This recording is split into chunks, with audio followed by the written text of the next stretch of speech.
So last thing we're going to take a look at this week is 2.1. 2.1 and maybe part of 2.2. We'll see what happens. So let's just start out by graphing that on the calculator. Type it in and see what it looks like.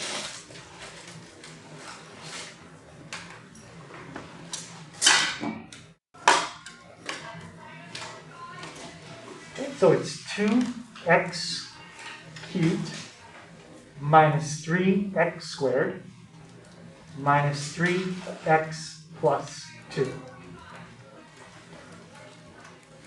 And what I'm going to do is just take a look at that with the standard window. How do I get a standard window again? Yep, we'll just do zoom 6. If I need to adjust, I'll adjust, but let's start with that. Perfect. So there's what your graph should look like. How many times does that graph cross the x-axis? How many times? Yeah, Ethan? 3 times. 3 times. Yep, it crosses 3 times. And notice the highest exponent is a 3, and it crosses 3 times. Those numbers aren't always the same, but this number is an upper limit on how many times it could cross. It could cross 2, could cross 1.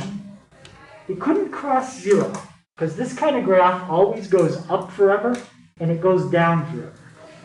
And if you go up forever and you go down forever, you're going to go through 0 at some point. Okay?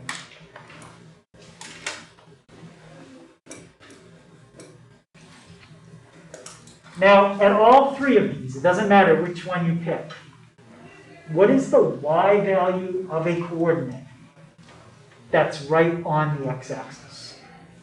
Chris? 0. So that's why we call these 3 points, 1, 2, 3, we call them zeros. Where they cross are the zeros of the polynomial function.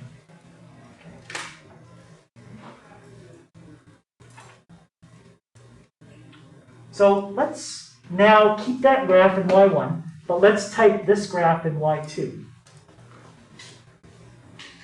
Let's type in parentheses, x plus 1, 2x minus 1, and x minus 2.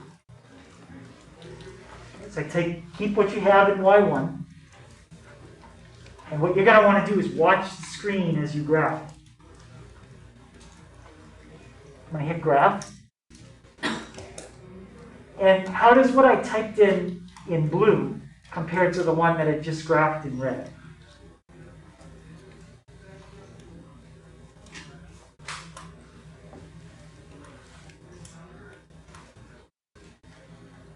How are those 2 graphs compared? It's the same thing, just not foiled out.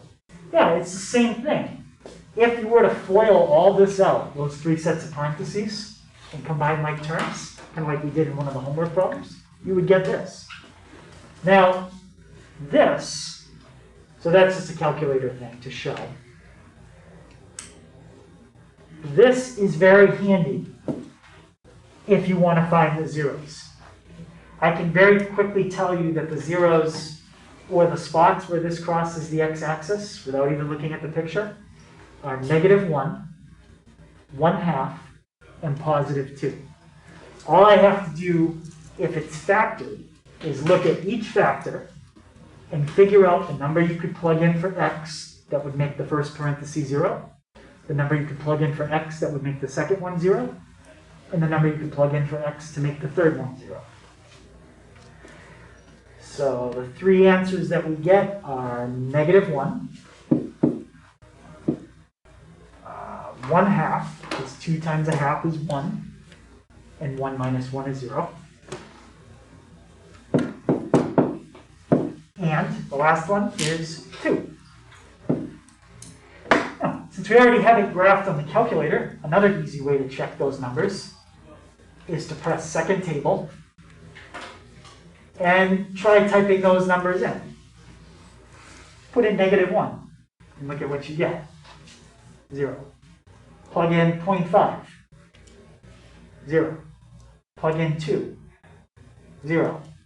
So those are the three numbers that you can plug in, and you get 0 as an answer. Okay, so those are called the zeros of the equation. Any question on that? Now, it's a little harder to find the zeros if you just gave me this equation. I can't just look at that and tell you the zeros, because it's not fact. I could use the calculator and help me figure it out. But if you really want to be able to find the zeros of this, you want to write it like that. And we'll talk about, as we go through the next couple chapters, how do you do that? This is factoring, but it's a little bit more complicated factoring than you learned in like Algebra 1. It's not just 2 sets of parentheses, it's 3. But we'll talk about it. So, if you find a number that is a solution to this equation, like one of the numbers we found last time was 2. So if a particular number can be plugged into the formula and you get 0 as an answer, then that number, comma 0, is what we call an X-intercept.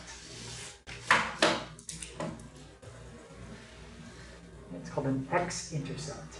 It means it's a point where the graph crosses the x-axis. So, if on the test you see a question asking you for the x-intercept, generally they're looking for a coordinate because it's a location. If you see a question that asks you for the 0, they're looking for a single number. So just to go back to this one, the zeros of this problem are -1, 1/2, and 2. The x-intercepts are -1, comma 0, 1/2, comma 0, and 2, comma 0.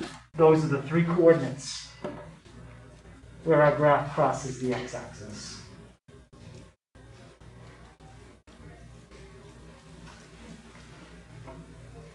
Right, so there's a few different ways of kind of asking the same thing. If I ask you, what's an x-intercept? You write it as a coordinate. If I ask you, what is the root, or what is the 0 of the equation? You just have to tell me a single number. But they all kind of mean the same thing. Okay, they're all pretty similar.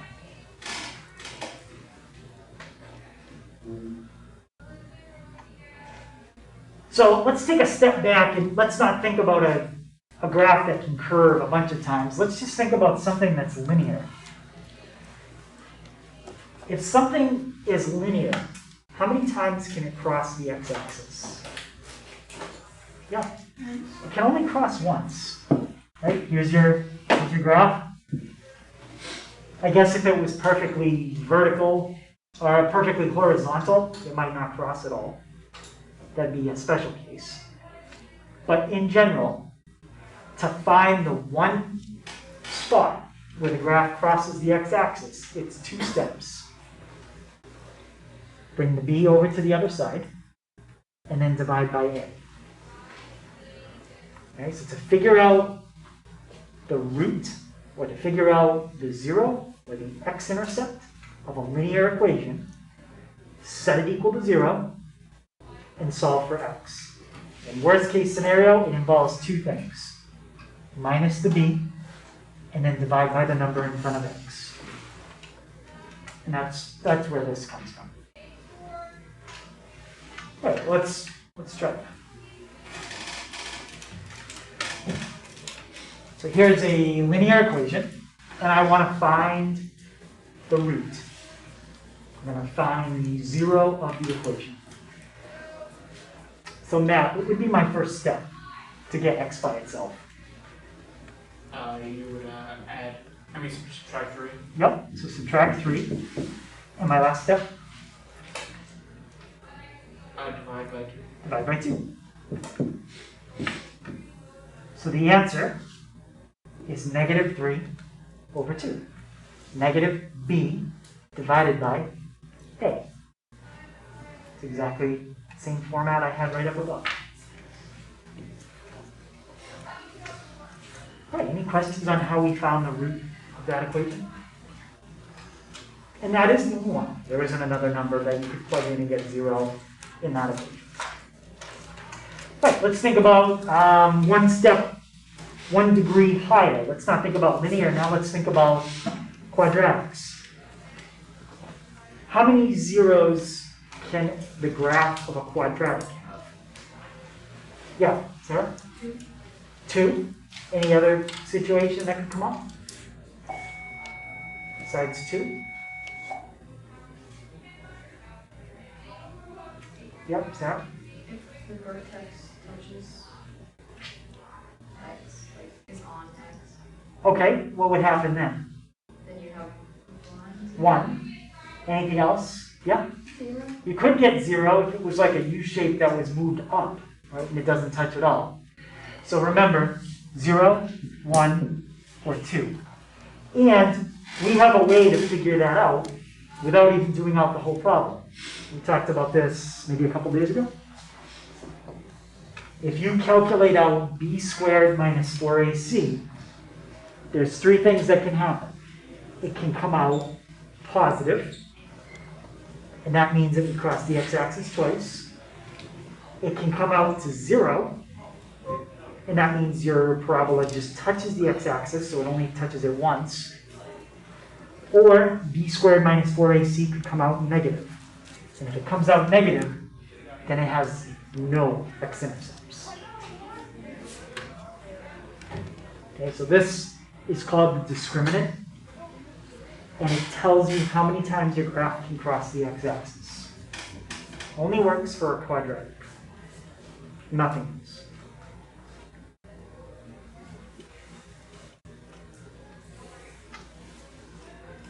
All right, so if we look at example 2, what makes the setup of this equation look different than this equation? Check that one. How is that one different? Yeah.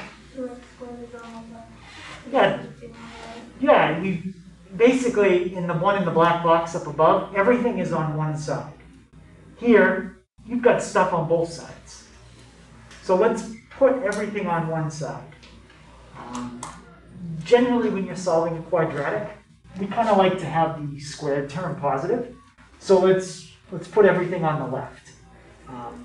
Francesca, could you tell me how I could move the 2x over to the other side?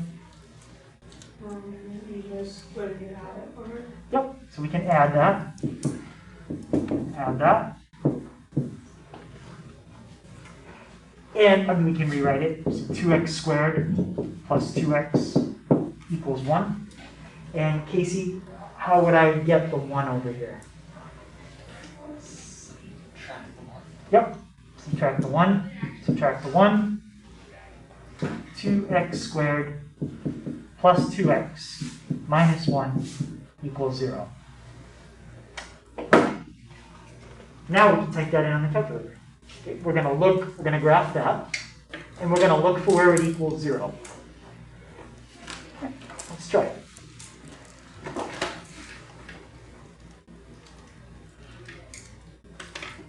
So 2x squared plus 2x minus 1.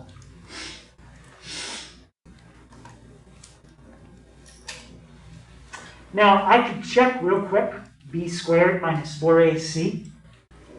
That's b squared, which is 4, minus 4a times c. So what's that? 4 minus 4 times 2 times c, negative 1. Minus a minus becomes a plus. That's going to come out to 4 plus 8. That's 12.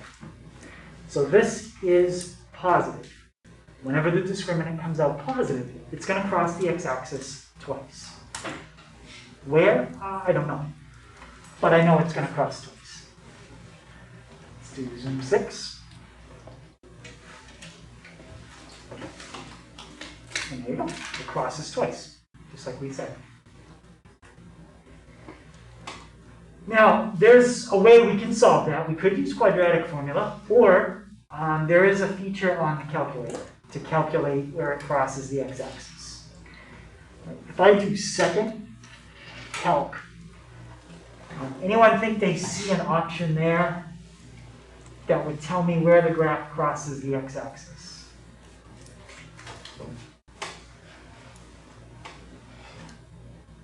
Go, Isaac. Intersect. So to do intersect, we'd have to have two graphs on the screen at the same time. So that's intersect. That's a good guess, but that one won't work here.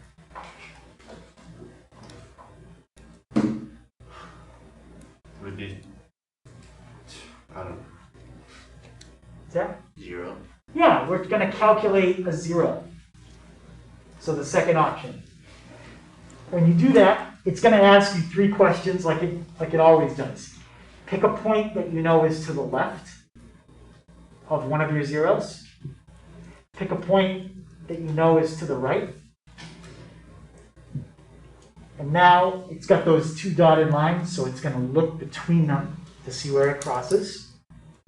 Since there's only one spot that crosses between those 2 dotted lines, the guess doesn't matter.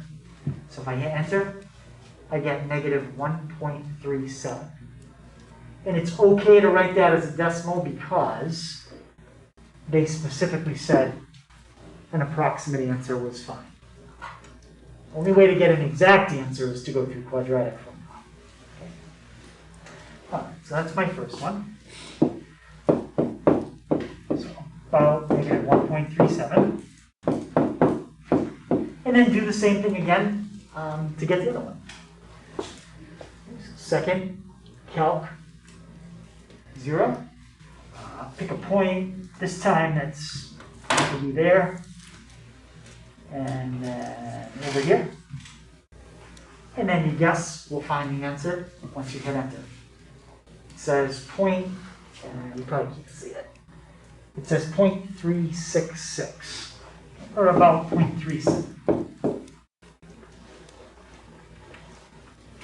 Now, if you plug these in and check them, it probably won't come out to exactly 0 because we rounded them off. Okay? But that's okay. So, any questions on how I solved that equation for the zeros?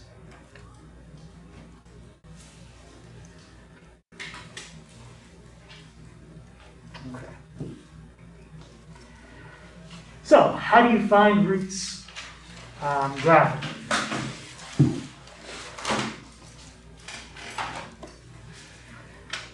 I'm going to describe to you what we just did. Before they had the second calc option, you used to have to zoom in.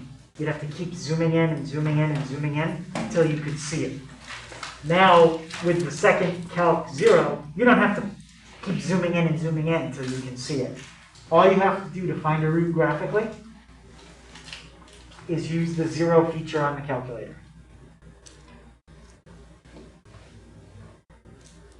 So you pick a point to the left, pick a point to the right, and then do a guess.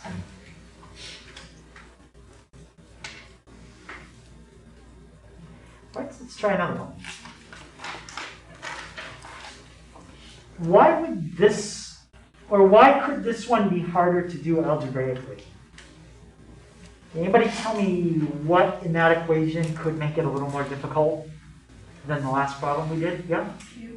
It's cubed. It has an exponent of 3. If you're lucky, you can still solve cubed equations. But in general, cubed equations are much harder to solve algebraically, unless something special happens. So we're going to take a graphing approach again, and we're going to graph it. Now, what's the first thing that I did when I solved the quadratic? Because this isn't ready to type in yet. What do you think the first thing I want to do is? Yeah, go ahead, Ashley. Set it equal to 0. Let's always set it equal to 0. Okay, there is another way you can do it. Maybe I'll mention that in a little bit. But let's set it equal to 0 again. How would you do it? Yeah, Subtract 1. just subtract 1. So x cubed plus 2x minus 1 equals 0. Now, the highest exponent is a 3. So how many times could this cross the x-axis? At most. Ethan? 3. 3. Okay, it could cross 3. So it could look something like this. There's 3. It could look something like this. That would be 2. Or it could look something like this. That would be 1. It's going to look like one of those two. Roughly. Okay, that's the basic idea. Let's graph it and see. So we've got x cubed plus 2x minus 1. Hit graph. And let's see what we got. Okay, so it's more of this type, okay, where it does only cross one time. The curve can change, okay? The curve could be more extreme, could be like that, or it could be kind of very, very subtle. Just a little bit of a curve. And that's what this one is. Just a little bit of a curve. All right, so, oops. Okay, so there's only one answer to find. And Jack, can you tell me the buttons I need to press to do it? Second. Out. Yep. And then 0. Okay, got it. And now what? Hit enter. One side to the left of the 0. Okay. And then go to the right of it. Okay, I'm going to go to the right of it. So I move my cursor to the right. Anything else now? Then you hit enter. Then I hit enter again. Yep. All right, and what's the last thing I got to do? I'm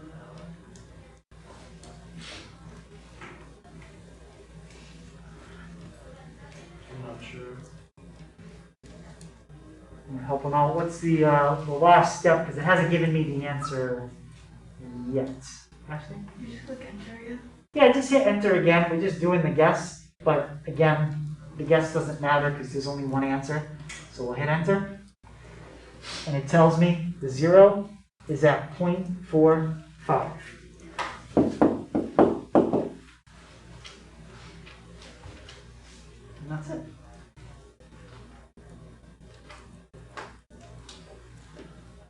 Any question on? So something like that, I wouldn't help you with on the test tomorrow. Like if the directions say calculate the 0, and you said I don't remember where that is or what button to press, I'm checking to see if you learned which buttons to press from what we did today.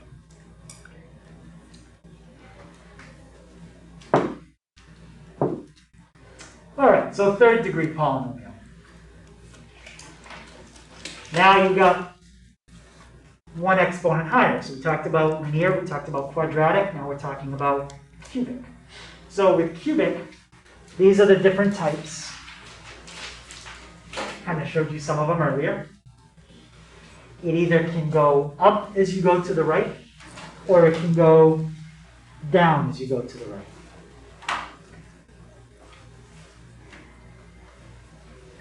And cubics don't have to have all 4 of these terms. If we go back, that's cubic. All it has is the cube term and the linear term. The cube term and the linear term. It didn't have the squared term, it didn't have a constant. That's okay. Highest exponent's a 3. Still a cubic. And page 80 shows what I'm showing you right there. Okay. So the next question says, how many solutions does the following problem have? Not asking what the solutions are yet, just how many are there.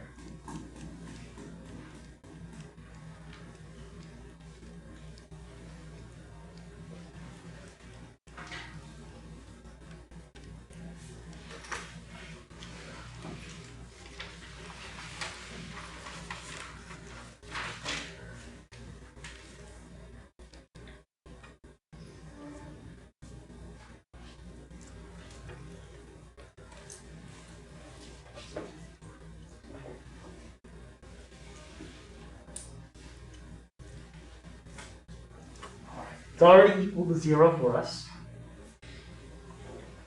And what would be the maximum number of times it could cross the x-axis?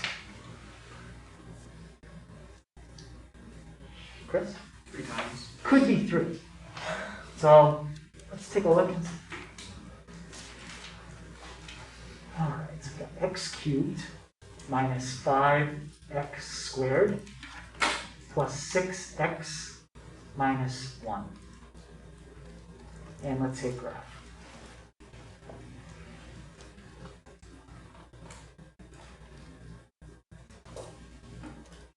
Okay, there's nothing really subtle or confusing about that one. It's pretty clear. How many times does that cross the x-axis? Yeah, Jake? 3. 3. Yep. So that answers the question how many solutions there are. And now it says find the middle. So that means not the left one or the right one right in the middle.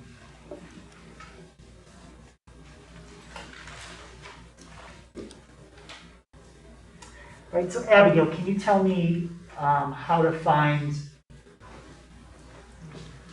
that one?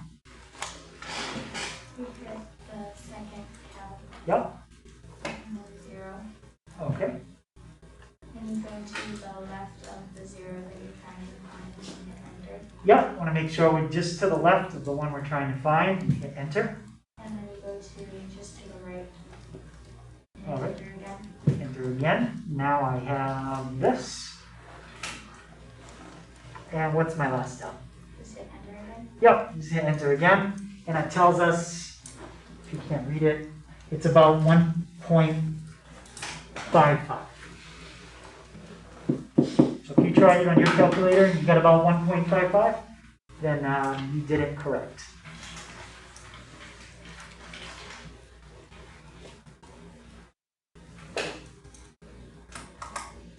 Okay, any questions on that?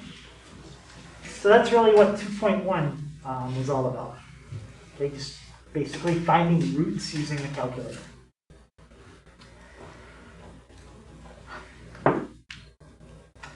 So last thing we're going to look at is a little bit of 2.2. Something we've done before, which is finding a complete graph, which really just has to do with zooming. Okay, but we're going to focus on a particular application. Okay, so I'm going to show you guys something that involves interest rates. So just as a reminder, whenever we're solving a problem, part of the problem usually involves making an equation, making a graph, or both. That's what this is saying. Sometimes you have to make an equation, that's the algebraic part, or a graph that represents your problem.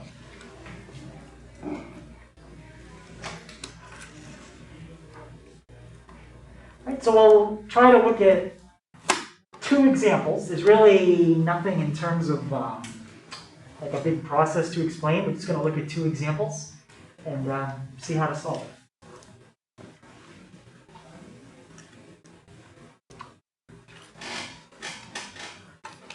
So this problem is going to be about somebody who is investing money and earning what is called simple interest. And I'm going to show you guys what the formula is for that. So this person has a total of $20,000 to invest.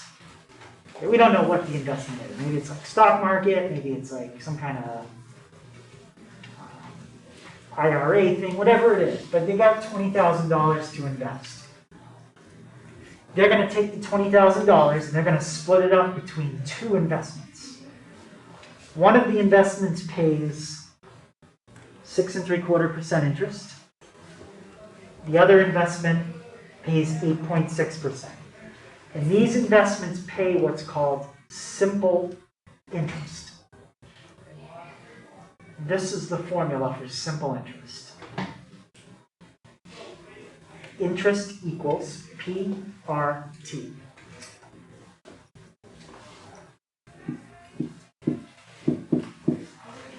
I stands for the amount of interest that you make. P is what they call the principal, or that's the amount of money you're investing. R is the rate that you invest your money, but it's very important that we always write rates as a decimal. So for example, 12% becomes 0.12. 6% would be 0.06. Always have to write the percent as a decimal. And T is time, usually measured in years.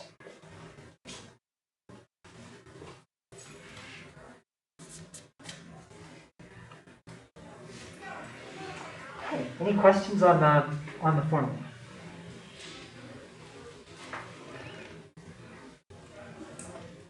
Okay. So let's find a formula. That's what algebraic representation means. Make an equation that represents the amount of interest earned in 1 year. Now we need a variable. Okay, we have to pick a variable that represents the amount of money that we're investing. Let's let X be the amount of money invested at 6.75%. So that's my principal. That's the amount of money invested at 6.75%.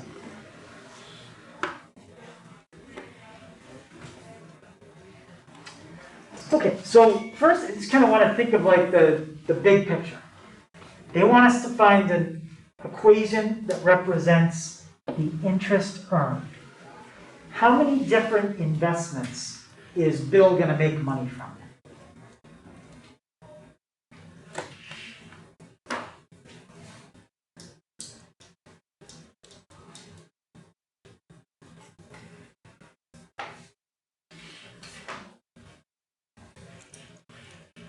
Yeah. Would be 2. Two. He has two things he's investing in. He's going to put some of the money in this investment, and he's going to put the rest of the money in that investment. So kind of the big picture idea here is the total interest earned equals the interest earned at 6.75%. And then we're going to take the interest earned at, where's the other one? 8.6, I think it was. And to find the total between the two investments, what are we going to do with the interest earned in each one individually to get the total? Yep. You're gonna add them together. We're going to add them together. So that's the big idea in this problem. The total interest is the interest in the first investment plus the interest in the second investment. Now we just have to find that. Let's start with the first one. The interest earned at 6.75%. Can someone remind me what is my formula? We don't have to fill it in yet, but what's the formula for interest? Yeah, Jack? PRT. PRT. So I equals, let's start with P. That's the amount of money that we're investing at 6.75%. How do they tell us to represent that in this problem? Yep. They tell us that X will be 6 points. invested at 6.75%, so Yeah. that would be P. Yep, so that's gonna be my P. We're investing X dollars at 6.75%. Now, I need my rate. My rate is 6.75%. But what is that as a decimal?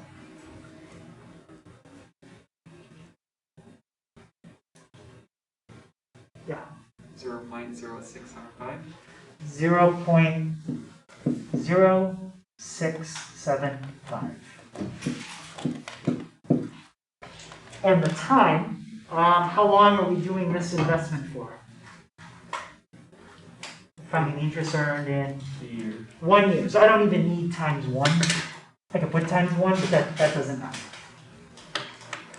All right, and if we simplify that, we would normally do something like this. 0.0675x. So there's a formula for the interest earned at 6.75%. Now, let's do 8.6. So the interest here is principal times rate times time. Now, think about the principal.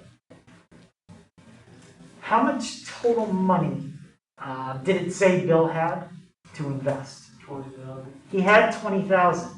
How much of it has he already used?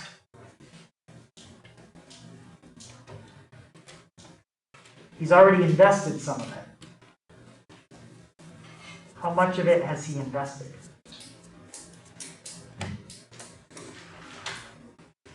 Yep. Would it be half of it?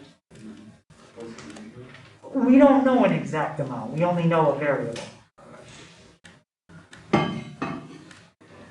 Yep. Would it be 0.0675x? That's the amount of money that he's going to make in interest, but that's not how much he invested in this investment. Yep. He invested X. He invested X dollars. He had 20,000. He put X amount here.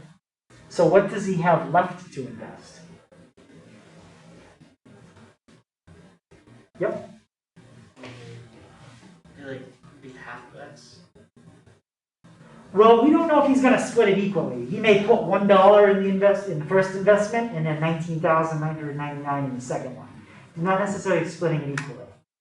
Yeah? Would it still just be X? We don't, again, that assumes he's splitting it equally. Then it would just be 10,000 and 10,000 if they were both X. But we don't know that whatever he invests here is going to be the same amount here. Yep, Chris? It'd be 20,000 minus X. Right, it would be 20,000. That's how much money he had to start with. But he already put X dollars in another investment. So this is what he has left. 20,000 minus X. And Casey, what's my rate in this one? 0.086. Good, 0.086. All right, let's just clean that up by distributing, and then that'll be my formula for 8.6%. So 20,000 times 0.086. That's 1,720 minus that. So box 1 is how much interest he makes in the first investment. Box 2 is how much interest he makes in the second investment. How do we find the total? What do we do with those two boxes? Yeah, Add it. add them up. So the total interest, so we'll call it total interest equals 0.0675x plus box 2, 1720 minus 0.086x.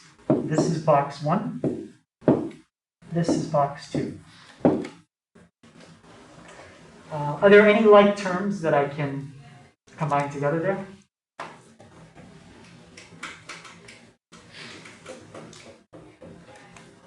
Yeah. The 2x's. Yep, I can combine the two x's together. So the 1720, you can just put that That's not going to change. But we've got let's see, 0.0675 minus 0.086. That's negative 0.0185.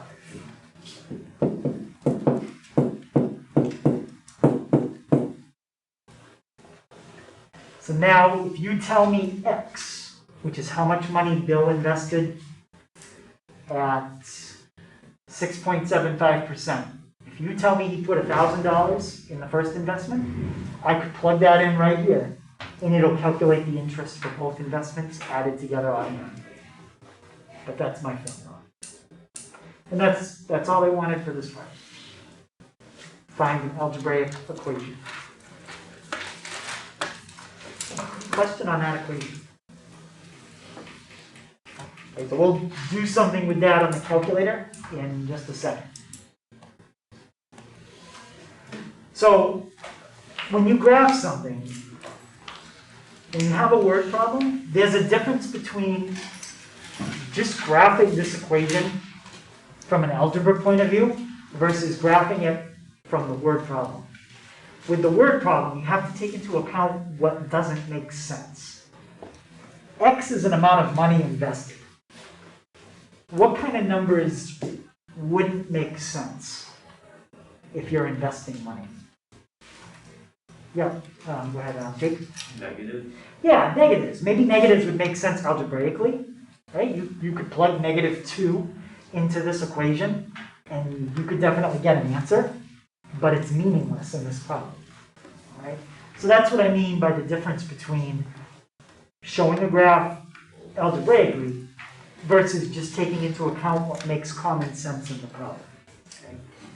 And negatives are a lot of times what don't make sense, depending on the problem.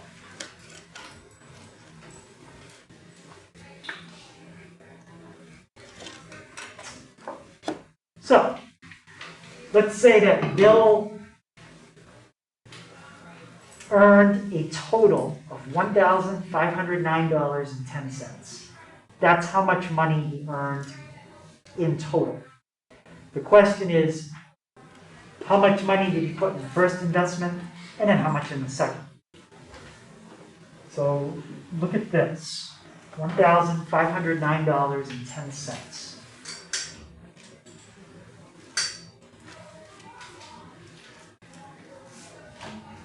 Where in this equation, with the 5,900, whatever it was, $9.10, where is that going to go? You have two options, either here or over here.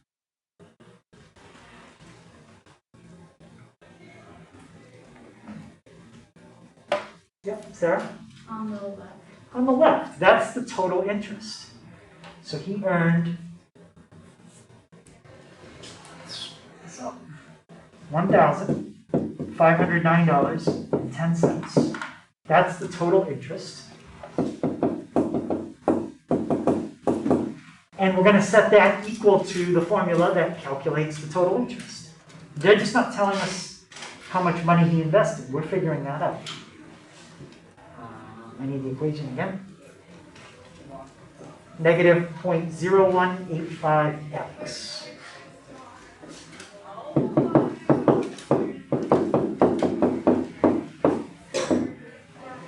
Now, I could solve that algebraically. Very easy. Just subtract 1720 and then divide. But the point of this section is to try to see if you can set a window and see it on the calculator. Alright, so we're going to graph two things and then see where they cross. We're going to start with $1,509.10. We're going to do negative 0.0185x plus 1720.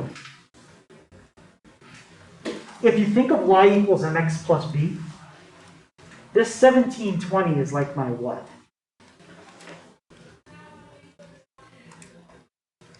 Think about it in terms of y equals mx plus b, Zach. slope and intercept. Which one of those? Well, 1720 would be intercept. Yep. And 0.0185 would be slope. Yeah, so 1720 is my y-intercept, which means this graph crosses the y-axis way up at 1700. So I should set my y-max at least that high. All right, so let's even go a little higher. Let's set it at like 1750. Now, y-min, that can't be negative because y represents the amount of money you're making. This isn't an investment where you can lose money. So losing money doesn't make sense. So let's go down to 0. X is the amount of money you can invest. Okay, I already asked that earlier, and somebody said you can't invest negative. So 0 is the lowest amount of money that we could invest. And what's the highest amount of money we can invest? There is a limit. We don't have unlimited money. Yep. Wouldn't it be 20,000? Yeah, 20,000. That's the highest amount of money you can invest. So it doesn't make sense to look beyond 20,000 because you don't have any more money. Let's hit graph. Let's see what we got. So, the line in blue represents how much interest he made. The line in red represents our formula. And what do you think we want to find there?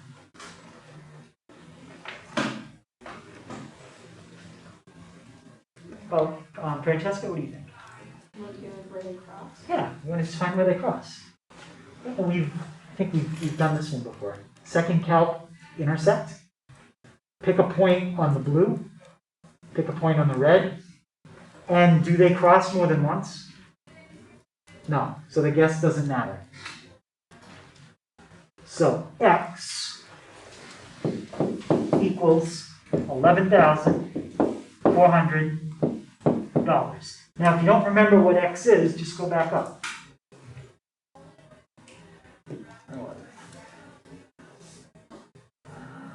It's right here. X is the amount of money that was invested at 6.75%. So now we know how much money we put in that investment. All right, so that was the 6.75%. How do we figure out the amount of money that he put in the other investment?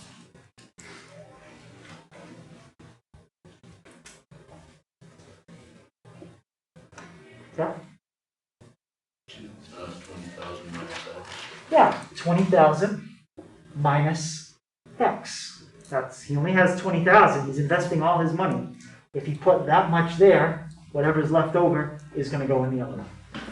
So 20,000 minus X means he invested $8,600 in the 8.6%. So if he invested his money and split it up exactly like that, he would earn $1,509.10 after 1 year.